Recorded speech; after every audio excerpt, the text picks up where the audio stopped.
बिस्मिल्लाहिर्रहमानिर्रहीम। टेस्टी। जी हाँ, आज हम बनाएंगे बहुत ही टेस्टी आज़ादी केक और इसे हम अवन के बगैर, बीटर के बगैर और बटर के बगैर ही रेडी करेंगे।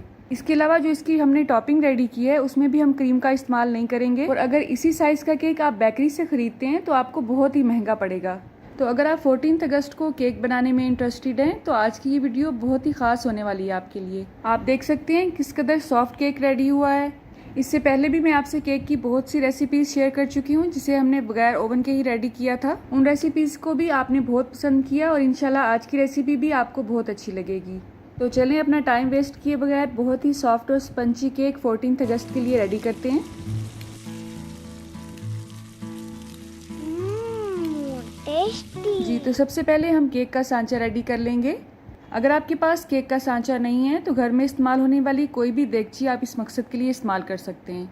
तो इसे ऑयल लगा के हम थोड़ा सा मैदा स्प्रेड करेंगे और इस मैदे को हर तरफ फैला देंगे अच्छी तरह। अगर आपके पास देगची भी नहीं है, सांचा भी नहीं है, तो आप बर्फ़ जमाने वाले जो कटोरे यूज़ होते हैं अक्सर घरों में, वो भी इस्तेमाल कर सकते हैं इस मकसद के लिए। ठीक है, तो सांचा हमारा अल्हम्दुलिल्लाह रेडी हो चुका है। इससे पहले मैं आपको 1 कप मेजरमेंट वाला केक सिखा चुकी हूँ। आज हम थोड़ा सा इसमें कम ज़्यादा करेंगे। 1 कप मैदा लिया यहाँ पे मैंने, इसे छानेंगे हम। बेकिंग पाउडर ऐड करेंगे 1.5 टीस्पून। छोटा चम्मच लेना है आपने, बड़ा नहीं लेना है। अच्छा, आप इसे जितना ज़्यादा छानेंगे आपका केक उतना ही सॉफ्ट और स्पंजी बनेगा। अब इसे हम साइड पे कर देंगे और शेकर जग लेंगे। इसमें हम बाकी अज्जा की मिक्सिंग करेंगे। ठीक है, अगर आप ये जग भी यूज़ नहीं करना चाहते हैं तो इन अज्जा की मिक्सिंग आप हाथ से भी कर सकते हैं, कोई परेशानी की बात नहीं है। 3 अंडे इसमें हम इस्तेमाल करेंगे और एक एक करके इसलिए ऐड करेंगे ताकि ये देख सकें कि कोई भी अंडा इसमें ख़राब ना हो। 1 कप से थोड़ी सी कम इसमें चीनी ऐड करेंगे और जितनी आपने इसमें चीनी ऐड करनी है उतना ही ऑयल ऐड करना है। और ऑयल यहाँ पे मैं कैनोला ऑयल यूज़ कर रही हूँ। अक्सर लोग पूछ रहे होते हैं आपने कौन सा यूज़ किया है, तो ये कैनोला ऑयल है, इसकी कोई भी स्मेल नहीं होती है। चंद कतरे इसमें वनीला एसेंस के ऐड करेंगे। इन तमाम अज्जा को आपने 2 से 3 मिनट लगा के अच्छी तरह से शेक करना है, यहाँ तक कि चीनी का दाना इसमें अच्छी तरह से मेल्ट हो जाए। उसके बाद इसे हम ड्राई इंग्रेडिएंट्स में ऐड करेंगे। अब इन अज्जा की मिक्सिंग आपने बहुत ही एहतियात के साथ हल्के हाथों से करनी है, वरना आपका केक का स्पंज अच्छा नहीं बनेगा। चम्मच को हम दाएं बाएं नहीं घुमाएंगे। आपने इसे राउंड एंड कट की सूरत में घुमाना है। आई होप आपको मेरी बात समझ आ गई होगी। आपका बैटर इस तरह से रनी कंडीशन में होना चाहिए। अगर रनी कंडीशन में नहीं है तो 1 से 2 चम्मच नॉर्मल टेम्परेचर पे आप दूध भी इसमें मिक्स कर सकते हैं। ठीक है, आप चाहें तो इसमें कलर भी मिक्स कर सकते हैं, लेकिन कलर अच्छी क्वालिटी का होना चाहिए। अगर आप खुला कलर लेंगे तो उसका टेस्ट बहुत ही बुरा आएगा केक में। आपको देखने में ये ब्राउन लग रहा होगा, लेकिन इसे मिक्स करने के बाद इसका बहुत ही अच्छा सा ग्रीन कलर आएगा इंशाल्लाह। अच्छी कंपनी के जो कलर्स होते हैं वो फ्लेवरलेस होते हैं और टेस्टलेस होते हैं। अच्छा, यहाँ पे वीडियो की स्पीड को मैं तेज़ करके इसे मिक्स करके आपको दिखा रही हूँ, लेकिन वैसे आपने इसे बहुत ही हल्के हाथों से मिक्स करना है। अब हमारा बैटर रेडी है, इसे हम सांचे में शिफ्ट करेंगे। उसके बाद टैप करके इसमें से एक्स्ट्रा एयर को रिमूव करेंगे। इससे पहले पतीले को हमने 10 मिनट के लिए दरमियानी आंच पे बेक करना है, इस आंच पे।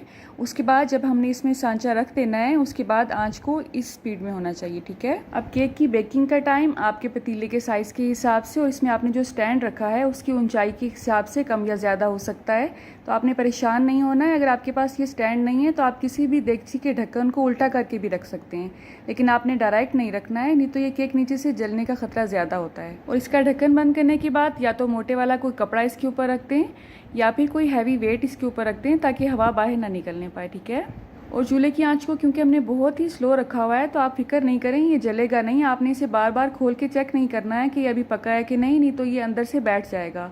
इसे मैंने 35 मिनट के बाद चेक किया था, बस इतना सा ही खोल के आपने फ़ौरन बंद कर देना है ताकि ठंडी हवा अंदर ना जानी पाए। लेकिन ये भी कच्चा था तो इसे मैंने ज़्यादा टाइम दिया और ये 60 to 65 मिनट में रेडी हुआ इसी आंच पे। ठीक है, आंच को बंद करने के बाद मैंने इसे कुकर में ही ठंडा होने दिया था और उसके बाद किसी भी जाली पे रख के आप इसे ठंडा कर सकते हैं। अब इसके ऊपर जो भी एक्स्ट्रा लेयर है, जो भी अप्स एंड डाउन्स आपको नज़र आते हैं, वो आप रिमूव कर सकते हैं इस तरह छुरी की मदद से। अगर आपने अज्जा की मिक्सिंग बहुत अच्छी तरह से की है तो आपका स्पंज भी बिल्कुल इसी तरह से रेडी होगा। अब इसकी टॉपिंग हम रेडी करेंगे। उसके लिए मैं खुश्क दूध ले रही हूँ 3 खाने के चम्मच। 4 चम्मच के हिसाब से इसमें चीनी ऐड करेंगे और ये रूटीन में इस्तेमाल होने वाली दानेदार चीनी है, इसे मैंने ग्राइंड नहीं किया है। ठीक है, 1 चम्मच इसमें कॉर्नफ्लोर या कॉर्न स्टार्च ऐड करेंगे। 1 कप इसमें रूटीन में यूज़ होने वाला नॉर्मल साइज़ का कप दूध का ऐड करेंगे। थोड़ा सा वनीला एसेंस ऐड करेंगे और इन तमाम अज्जा को इतनी अच्छी तरह से मिक्स करेंगे कि इसमें कोई भी लम्प बाकी ना रहे। अब इसके बाद हमने इसे चूल्हे पे रखना है और चूल्हे की आंच को आपने दरमियाना ही रखना है और इसे तैयार होने में जस्ट 2 से 3 मिनट ही लगेंगे और ये गाढ़ा होना शुरू हो जाएगा। आपने इसे एक्स्ट्रा गाढ़ा भी नहीं करना है क्योंकि जब ये ठंडा होता है तो ये मज़ीद गाढ़ा हो जाता है, ठीक है। और इस वाइट गनैश की रेसिपी मैं आपसे इंशाल्लाह डिटेल में भी शेयर करूंगी और चॉकलेट टॉपिंग आप कैसे रेडी कर सकते हैं उसकी रेसिपी भी इंशाल्लाह बहुत ही जल्द आपको मेरे चैनल पे मिल जाएगी। आप देख सकते हैं अब ये गाढ़ा हो चुका है। बस इसी पॉइंट पे हम चूल्हा बंद कर देंगे और इसमें मक्खन ऐड करेंगे। मक्खन यहाँ पे मैं अनसाल्टेड यूज़ कर रही हूँ, ये आपने 1 चम्मच लेना है। इसे डालने से एक तो इसकी लाइफ बढ़ जाती है, दूसरा इसमें एक चमक सी आ जाती है। अब इसे हम ठंडा होने के लिए रख देंगे, जैसे ही ये ठंडा होगा तो हम इसे यूज़ करेंगे। आप देख सकते हैं बच्चों ने इसमें टूथपिक मार मार के इसका स्पंज बहुत अच्छी तरह से चेक कर लिया है। अच्छा, इसकी बेस लगाने से पहले मैं इसको जस्ट दूध से ही गीला कर रही हूँ। कुछ लोग इसमें शुगर सिरप भी यूज़ करते हैं, लेकिन मैंने इसमें अच्छी खासी मिकदार में चीनी डाली हुई है, इसलिए मैं इसमें चीनी नहीं ऐड कर रही हूँ। आप अगर ज़्यादा मीठा पसंद करते हैं तो आप इसमें चीनी भी ऐड कर सकते हैं। अब यहाँ पे टोटल 1/4 कप यूज़ किया है हमने दूध का। तो चलिए हम इसकी डेकोरेशन का काम शुरू करते हैं। सबसे पहले यहाँ पे मैं चॉकलेट स्प्रेड लगाऊंगी। आप ये घर पे भी रेडी कर सकते हैं, लेकिन आज टाइम की बचत के लिए मैंने यहाँ पे रेडीमेड चॉकलेट स्प्रेड ही यूज़ की है। अब यहाँ पे आपके हाथों की महारत बहुत यूज़ होने वाली है। आप जितनी महारत से इसको अच्छी तरह से कवर कर सकते हैं वो आप करेंगे तो उतनी ही अच्छी इसकी शेप बनेगी।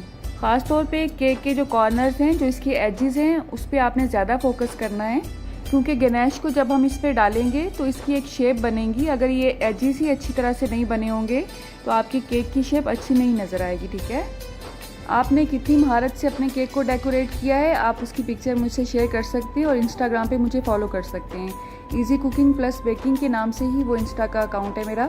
अगर आपके पास ये राउंड टेबल नहीं है तो आप परेशान मत हो, आप इसे घर पे भी रेडी कर सकते हैं। और वो किस तरह रेडी कर सकते हैं, किसी भी देगची को जो कि चौड़े मुंह वाली हो उसको आप उल्टा कर लें और उसके ऊपर किसी भी देगची का ढक्कन जो कि फ्लैट हो आप उसे रख सकते हैं और वो आराम से मूव होता रहेगा ढक्कन जब भी आप इसे मूव करना चाहेंगे। तो चॉकलेट की टॉपिंग अल्हम्दुलिल्लाह हमारी रेडी है। अब हम इसे फ्रीजर में रखेंगे जस्ट 5 से 7 मिनट के लिए। जो व्हाइट गनैश हमने रेडी की है टॉपिंग के लिए उसे अब हम छान लेंगे। ये अच्छी तरह से ठंडी हो चुकी है। छानने का फायदा ये होता है कि इसमें अगर कोई लंप वगैरह रह गया है तो आसानी से रिमूव हो जाता है और इसका टेक्सचर बहुत ही सिल्की स्मूथ हो जाता है, ठीक है। अगर टॉपिंग करते हुए आपको ये थोड़ा गाढ़ा लगे तो 1 से 2 चम्मच के हिसाब से आप इसमें दूध भी ऐड कर सकते हैं, लेकिन उससे इसकी जो शेल्फ लाइफ है वो कम हो जाएगी। अब आपको इस तरह के कुछ भी बर्तन चाहिए होंगे, अगर आपके पास ये नहीं है तो आपने परेशान नहीं होना है। ये किस मकसद के लिए इस्तेमाल होंगे ये भी आपको अभी पता चल जाएगा। इसकी जगह पे आप सिंपल कप भी यूज़ कर सकते हैं। आधे को हम वाइट ही रहने देंगे और आधे में हम ग्रीन कलर यूज़ करेंगे। अगर आप इसे ज़्यादा वाइट बनाना चाहते हैं तो वाइट कलर का जेल कलर भी होता है मार्केट में अवेलेबल, आप वो भी यूज़ कर सकते हैं उसको मज़ीद वाइट करने के लिए। यहाँ पे मैं लीफ ग्रीन कलर यूज़ कर रही हूँ, तो आप जिस शेड का भी इसमें ग्रीन कलर यूज़ करना चाहते हैं वो कर सकते हैं। जो लोग सेपरेट टी पीते हैं उन्हें आइडिया होगा कि ये टी सेट में यूज़ होने वाली दूधदानी है, तो इसे मैं पोरिंग मकसद के लिए यूज़ करूँगी। अब दोनों शेड्स को हम एक साथ ही इसमें उंडेलेंगे ताकि ये आपस में मिक्स ना होने पाए, ठीक है। और आपने कोशिश करनी है कि दोनों कलर्स अपनी अपनी जगह पर ही रहें। अब आप अपनी पसंद के हिसाब से अपनी महारत दिखाते हुए इसे कोई भी पैटर्न दे सकते हैं। उसके बाद 4 से 5 मिनट के लिए इसको सेट होने के लिए छोड़ दें और जिस प्लेट में भी आप इसे निकालना चाहते हैं बहुत एहतियात के साथ आपने उसे इसमें शिफ्ट करना है। अब आपके पास जितनी भी डेकोरेशन की चीज़ें हैं, जितना आप इसे डेकोरेट करना चाहते हैं वो आप पे डिपेंड करता है। ये शाइनी चॉकलेट बीड्स हैं, इसे मैं फ्लैग का जो चांद और सितारा है वो बनाने की कोशिश करूँगी और ये घर में भी रेडी कर सकते हैं आप। इंशाल्लाह इसकी रेसिपी भी बहुत ही जल्द मैं आपसे शेयर करूँगी। अल्हम्दुलिल्लाह ये केक खाने में भी बहुत ही टेस्टी था, बच्चों ने और बड़ों ने घर में बहुत ही पसंद किया। कुछ इसकी डेकोरेशन मैं वाइट चॉकलेट चिप से करूँगी। इंशाल्लाह आपको ये रेसिपी आसान भी लगेगी और टेस्टी भी। अल्लाह आप सबका दस्तरखान सजाए रखे और हम सबको सेहत और ईमान का रिस्क अता फरमाए। अल्लाह हम सब के रिस्क में कसरत से ज़्यादा बरकत और आसानी। बिस्मिल्लाहिर्रहमानिर्रहीम। टेस्टी। जी हाँ, आज हम बनाएंगे बहुत ही टेस्टी मैक्रोनी और इसे हम चिकन और वेजिटेबल दोनों के साथ बनाएंगे और इसे अचारी फ्लेवर में रेडी करेंगे। मैक्रोनी और पास्ता वो चीजें हैं जो बड़ों के साथ साथ बच्चों के चेहरे पे भी स्माइल ले आती हैं। तो चलें आज की इजी रेसिपी स्टार्ट करते हैं।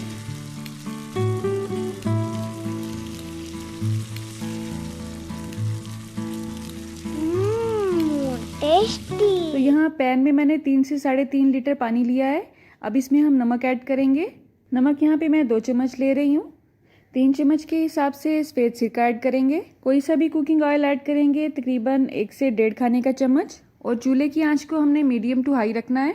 अब इसे कवर कर देंगे और पानी को इतना गर्म करेंगे कि ये बॉइलिंग पॉइंट तक पहुंच जाए। ठीक है, 4 से 5 मिनट गुजर चुके हैं और आप देख सकते हैं पानी अच्छी तरह से गर्म हो चुका है। अब हम इसमें मैक्रोनी ऐड करेंगे। मैं यहाँ पे एल्बो मैक्रोनी यूज़ करी हूँ। आपको जिस शेप में भी मैक्रोनी अच्छी लगती है आप वो शेप ले सकते हैं। मैंने मैक्रोनी के 2 पैकेट्स यूज़ किए हैं और इस कंपनी के यूज़ किए हैं। अब हमने इसमें 1 से 2 मिनट के बाद चम्मच हिलाते जाना है, वरना ये नीचे से चिपक जाएंगी। और जैसे हम बिरयानी के लिए या फ्राइड राइस के लिए चावल बॉईल करते हैं और उन्हें एक कन्नी कच्चा रखते हैं, राइट, बिल्कुल वैसे ही हमने इनको इतना बॉईल करना है कि इसमें एक कन्नी कच्ची फील हो हमें, ताकि वो हम बाद में दम में कवर कर लें। ठीक है, अब यहाँ पे तकरीबन 5 से 7 मिनट मैंने इन्हें तेज़ आंच पर पकाया है और अल्हम्दुलिल्लाह अब ये सब्जियों और चिकन में मिक्स होने के लिए बिल्कुल रेडी हैं। अब इनका एक्स्ट्रा पानी हम निकाल देंगे और खुले पानी से एक दफ़ा खंगाल लेंगे और उसमें 1 से 2 चम्मच कुकिंग ऑयल ऐड करेंगे और उन्हें इस तरह से एक दफ़ा हल्का सा मिक्स कर लेंगे। इसमें आपने गोल गोल चम्मच नहीं घुमाना है, वरना ये टूट जाएंगी। इनको खुले पानी से खंगालने का मकसद ये होता है कि इनमें जो एक्स्ट्रा स्टार्च रह गया है वो निकल जाए, और ऑयल मिक्स करने का मकसद ये है कि आपस में चिपकने ना पाएं। अब यहाँ पे अपने पैन में हम लेंगे 1/4 कप के हिसाब से कुकिंग ऑयल। अगर आप देसी घी में बनाना चाहते हैं तो इसे देसी घी में भी रेडी कर सकते हैं, और देसी घी में आपको बहुत तरीकों से बनाना सिखा चुकी हूँ। लिंक्स आपको डिस्क्रिप्शन बॉक्स में मिल जाएंगे इंशाल्लाह। जैसे ही हमारा घी ऑयल गर्म होगा तो हम इसमें चिकन ऐड करेंगे, और ये बोनलेस चिकन मैं यूज़ करी हूँ। यहाँ पे मैंने चिकन के 2 चेस्ट पीसेस को इस तरह से बारीक बारीक छोटे टुकड़ों में काट लिया है। अब हम पैन को कान से पकड़ के अच्छी तरह से चिकन को 2 से 3 मिनट तक भूनेंगे, और जब तक चिकन अपना कलर चेंज नहीं करेगा इसमें हम कोई भी मसाला ऐड नहीं करेंगे। ठीक है, 3 से 4 मिनट में बहुत अच्छा कलर ले लिया है चिकन ने। अब हम इसमें ऐड करेंगे 1 चम्मच नमक, 1 चम्मच लहसुन पाउडर, अगर आपके पास फ्रेश है तो पाउडर आप रहने दें, 1/4 चम्मच अदरक पाउडर, 1 चम्मच कुटा हुआ खुश्क धनिया और 1 चम्मच ही कुटी हुई काली मिर्च ऐड करेंगे। ठीक है, और इसे झटपट अचारी टच देने के लिए इसमें शान का अचार गोश्त मसाला ऐड करेंगे। ये यहाँ पे मैं आधा पैकेट ऐड करी हूँ। अगर आप चम्मच से इसकी मेजरमेंट करना चाहते हैं तो ये 3 भर के बड़े खाने के चम्मच आपने लेने हैं। अब 2 से 3 मिनट तक मसालों को अच्छी तरह से आपने भून लेना है। पैकेट के मसालों के बगैर ही आप अचारी हांडी को किस तरह से रेडी कर सकते हैं, इसकी रेसिपी मैं आपसे शेयर कर चुकी हूँ, उसका लिंक मैं आपको डिस्क्रिप्शन बॉक्स में दे दूंगी इंशाल्लाह। 1 पाव गाजरों को इस तरह से लंबे लंबे पतले टुकड़ों में मैंने काट लिया है। आपको जो सब्जियां भी अच्छी लगती हैं आप इसमें ऐड कर सकते हैं। मटर की जगह पे यहाँ पे मैं बॉइल्ड चने यूज़ करूंगी और ये तकरीबन 1 कप है। इसके अलावा इसमें हम शिमला मिर्च भी ऐड करेंगे, लेकिन पहले इसको अच्छी तरह से भून लेंगे क्योंकि हमने इसे थोड़ा सा नरम करना है। गाजर थोड़ी सी सख्त होती है शिमला मिर्च की निस्बत, इसलिए ये थोड़ा टाइम लेती है नरम होने में। 1 से 1.5 खाने का चम्मच इसमें चिली सॉस ऐड करेंगे, और ये ओएस्टर सॉस अगर आपके पास नहीं है तो आप इसे स्किप कर दें। इसका टेस्ट खट्टा मीठा ही होता है और ये तकरीबन सोया सॉस जैसा ही टेस्ट रखती है। आप कह लें ये उसकी फैमिली से ही रिलेट करती है, चाहे कज़न कह लें या बहन कह लें। सोया सॉस रनी कंडीशन में होती है और ये थोड़ी सी थिक होती है। इसका 1 खाने का चम्मच ही मैंने ऐड किया है। अब सोया सॉस इसमें ऐड करेंगे और आप इसमें इसकी क्वांटिटी को बढ़ा सकते हैं। मैंने यहाँ पे 2 चम्मच ऐड किए हैं। अगर आपके पास ओएस्टर सॉस नहीं है तो आप इसके 3 खाने के चम्मच इसमें ऐड करें। ठीक है, अब चूल्हे की आंच को मैंने लो टू मीडियम रखा हुआ है। अब 2 से 3 मिनट के लिए हम इसे कवर करेंगे ताकि गाजरें थोड़ी सी नरम हो जाएं, और उसके बाद हम चूल्हे की आंच को तेज कर देंगे और इसमें जो भी एक्स्ट्रा पानी होगा उसे तेज आंच पे ही खुश्क कर लेंगे। 2 बड़ी साइज की शिमला मिर्च को मैंने बिल्कुल गाजरों की शेप में ही काट लिया है, और शिमला मिर्च का जो वाइट वाला पार्ट है अगर वो बहुत ज़्यादा है आपकी शिमला मिर्च में तो उसे आप रिमूव कर दें, क्योंकि कड़वा टेस्ट सिर्फ उसी की वजह से होता है शिमला मिर्च में। अगर आपको शिमला मिर्च का टेस्ट अच्छा लगता है तो इसकी क्वांटिटी को आप बढ़ा सकते हैं। असल में अक्सर बच्चे शिमला मिर्च को शौक से नहीं खाते हैं, लेकिन इसकी वजह से ही मैक्रोनी का टेस्ट बहुत इनहेंस होता है। असल में आजकल के जो बच्चे हैं ना वो बहुत ही नफासत से जो जो चीज़ें उन्हें पसंद नहीं होती हैं वो साइड पे कर देते हैं, इसलिए सब हेल्दी चीज़ें इसमें डाला करें क्योंकि उसका कुछ ना कुछ असर तो खाने में चला ही जाता है। 1 से 2 मिनट ही हमने शिमला मिर्च को भूना है। अब इसमें हम मैक्रोनी ऐड करेंगे। आपको इस पॉइंट पे मैक्रोनी शायद थोड़ी सी जुड़ी हुई फील हो रही होगी, लेकिन जैसे ही हम इसमें चम्मच मिक्स करेंगे तो इसका एक एक दाना अलग हो जाएगा इंशाल्लाह, क्योंकि इसे हमने एक कन्नी कच्चा रखा हुआ है, अच्छी तरह से पानी से खंगाला हुआ है। इसके अलावा इसमें ऑयल भी ऐड किया हुआ है, तो मैक्रोनीज का आपस में जुड़ने का तो सवाल ही पैदा नहीं होता है। तकरीबन आधा चम्मच इसमें मैंने चिकन पाउडर ऐड किया है। अगर आपके पास ये नहीं है तो आप इसे स्किप कर सकते हैं। अच्छा, जो चीज़ भी आप इसमें ऐड करते हैं उसे मिक्स करने का तरीका ये होता है, आपने साइडों से अंदर की तरफ चम्मच को मूव करना है। अगर आप गोल गोल चम्मच हिलाएंगे तो मैक्रोनी टूट जाएगी और बिल्कुल भी अच्छी नहीं लगेगी देखने में। जब से हमने इसमें मैक्रोनी ऐड किया है चूल्हे की आंच को हमने स्लो रखा हुआ है। अब हम इसे कवर कर देंगे और इसे 5 से 7 मिनट के लिए दम पर ही रहने देंगे। और एक लंबे कद वाली लौंग आपने इसके सुराख में अच्छी तरह से फंसा देनी है ताकि इसकी जो हीट है वो अंदर ही रहे और हमारी मैक्रोनी जिसे हमने एक कनी कच्चा रखा था वो अच्छी तरह से दम पर ही पक जाए। और अल्हम्दुलिल्लाह दम के बाद मैक्रोनी हमारी बिल्कुल रेडी है। आप इसे चख के देखिए, नमक मिर्च कम फील हो तो वो भी आप इसमें ऐड कर सकते हैं। अगर आपको कच्ची फील हो तो आप इसे दोबारा दम पे भी लगा सकते हैं, इसमें ऐसी परेशानी की कोई बात नहीं है। अब या तो आप इसे चिल्ली गार्लिक केचप के साथ सर्व करें या ऐसे ही सर्व करें। ये अल्हम्दुलिल्लाह बहुत ही टेस्टी बनी है। अल्लाह आप सबका दस्तरखान सजाए रखे और हम सबको सेहत और ईमान का बिस्मिल्लाहिर्रहमानिर्रहीम। टेस्टी। जी हाँ, आज हम बनाएंगे बहुत ही टेस्टी रशियन सैलेड और अपनी बाकी रेसिपीज की तरह इसे भी हम बहुत ही आसान अंदाज में रेडी करेंगे। और ये बहुत ज़्यादा हैवी नहीं होगा बल्कि बहुत ही लाइट सा हम इसे रेडी करेंगे। तो अगर आप डाइट कॉन्शियस रहते हैं तो आप इस रेसिपी को फॉलो कर सकते हैं। इससे पहले भी मैं आपसे रशियन सैलेड की रेसिपी शेयर कर चुकी हूँ, उसका लिंक मैं आपको डिस्क्रिप्शन बॉक्स में दे दूँगी इंशाल्लाह। तो चलें अपनी रेसिपी स्टार्ट करते हैं। तो यहाँ पे सबसे पहले हम उबली हुई गाजरें लेंगे, क्योंकि आजकल हमारे एरिया में गाजरों का सीज़न नहीं है, इसलिए बहुत ही पतली पतली सी गाजरें मिल रही हैं मार्केट में। तो इसलिए इनको मैं प्रॉपर शेप में नहीं काट सकी हूँ। इनको अगर क्यूब्स की शक्ल में काटा जाए तो ये ज़्यादा अच्छी लगती हैं। 1 कटोरी ही मैंने यहाँ पे उबले हुए मटर लिए हैं। इन सब चीज़ों को मैंने अलग अलग बॉयल किया है। आप भी अगर इनको अलग अलग बॉयल करेंगे तो इनका अच्छा रिजल्ट आएगा। 1 कटोरी ही इसमें मैंने उबले हुए आलू लिए हैं। इससे पहले जो मैंने आपसे रेसिपी शेयर की थी उसमें मैंने अंडे भी बॉयल किए हुए ऐड किए थे। सिर्फ उसकी एग वाइट ली थी हमने और उसकी जो यॉक थी वो हमने निकाल दी थी। अब यहाँ पे मैंने एप्पल ऐड किया है और इसके मैंने छिलके रिमूव नहीं किए हैं और ये 2 कटोरी मैं इसमें ऐड कर रही हूँ, क्योंकि जो सेब का क्रंचीपन है वो रशियन सैलेड में बहुत ही अच्छा लगता है। अब इस पॉइंट पे इसमें मैंने आधा कप मायोनीज़ ऐड किया है। इसे मिक्स करने के बाद अगर हमें ज़रूरत महसूस होगी तो हम इसमें मज़ीद मायोनीज़ ऐड कर सकते हैं, ठीक है।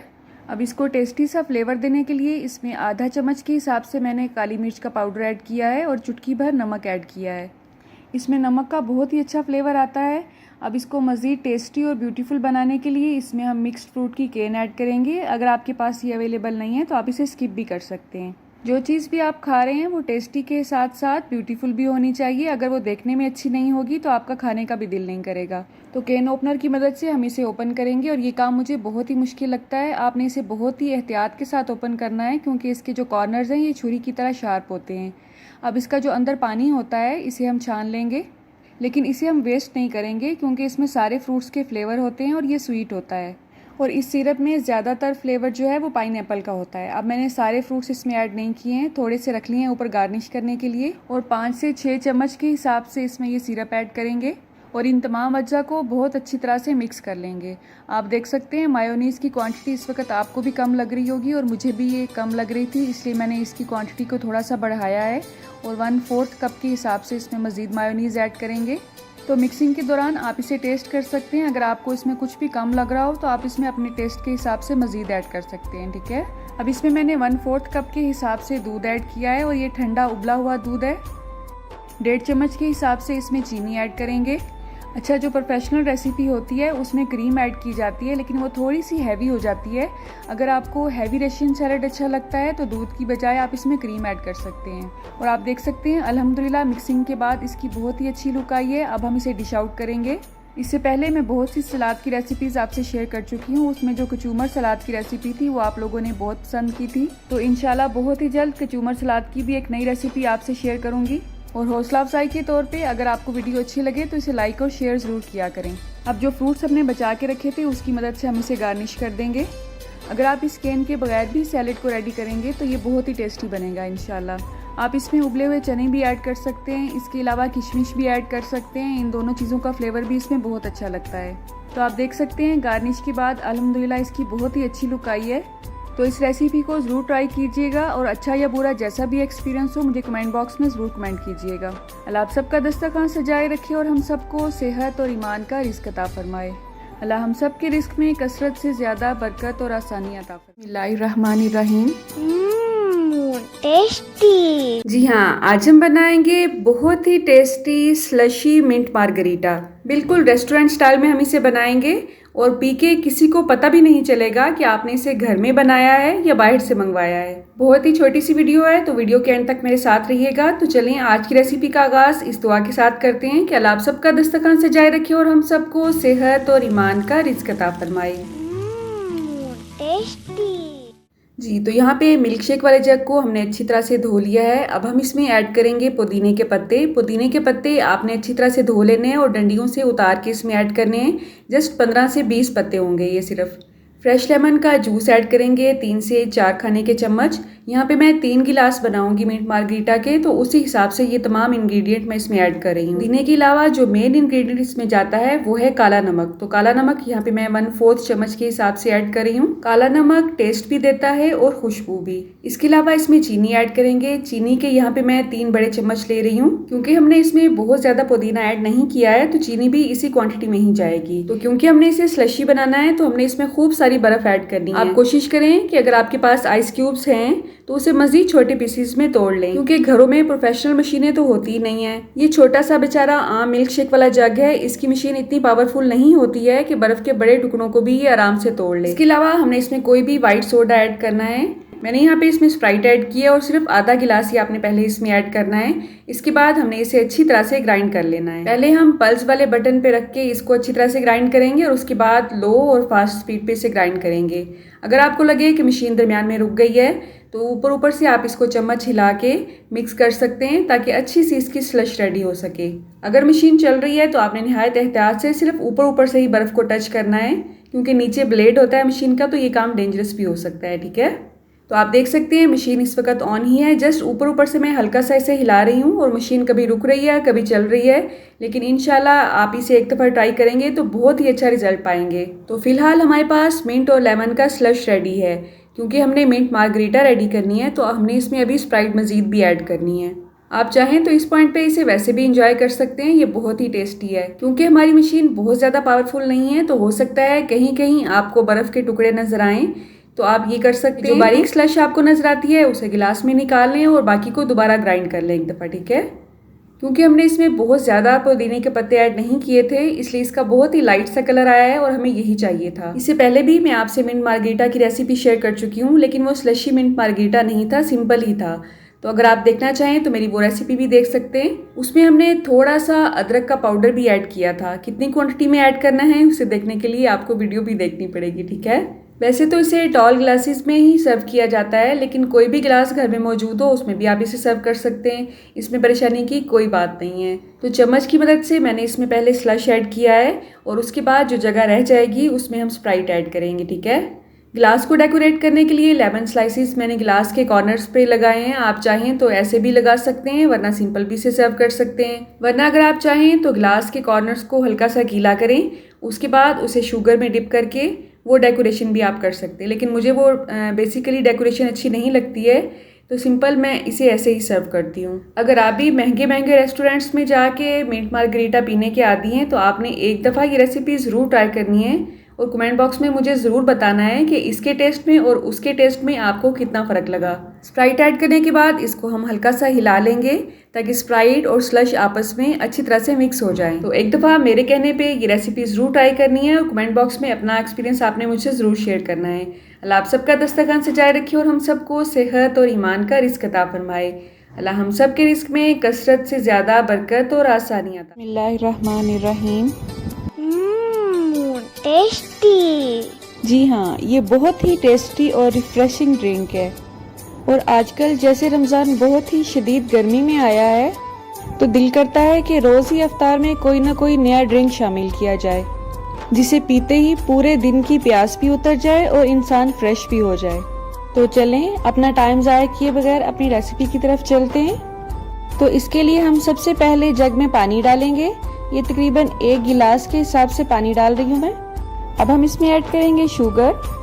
अगर आप चाहें तो चीनी की जगह पे शहद भी डाल सकते हैं, क्योंकि शहद भी जब पानी में मिक्स होती है तो उसकी तासीर ठंडी हो जाती है, गर्म पानी में नहीं, नॉर्मल पानी में। चीनी क्योंकि हर घर में आसानी से अवेलेबल होती है, इसलिए मैं यहाँ पे चीनी का इस्तेमाल कर रही हूँ। अब हम चीनी को अच्छी तरह से पानी में मिक्स कर लेंगे। आप चाहें तो इसके लिए ग्राइंडर भी यूज़ कर सकती हैं। ये चीनी मिक्स करने वाला काम हम औरतों को गर्मी में बहुत ज़्यादा करना पड़ता है। क्योंकि पाकिस्तान में गर्मी बहुत शदीद पड़ती है और तरह तरह के शरबत इस्तेमाल किए जाते हैं, इसलिए सबसे पहला प्रोसेस चीनी मिक्स करना ही होता है। आप देख सकते हैं चीनी अच्छी तरह से मेल्ट हो चुकी है पानी में और इसका कोई भी दाना पानी में नज़र नहीं आ रहा है।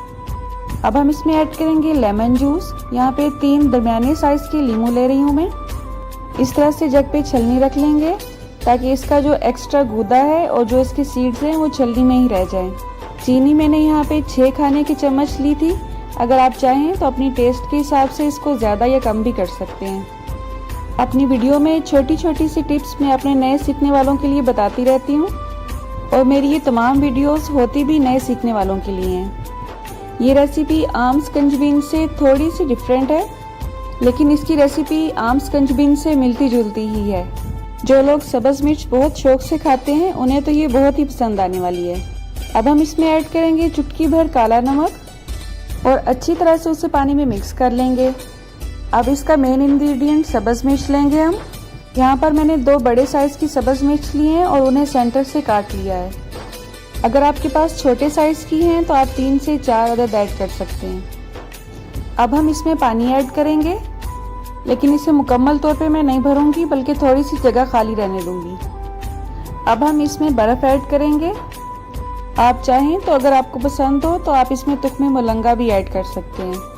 अगर आप इसे सेपरेट अलग अलग हर गिलास में सर्व करना चाहते हैं तो आपने हर गिलास में अलग से एक सब्ज़ मिर्च काट के ऐसे ही डालनी है जैसे कि हमने जग में डाली थी।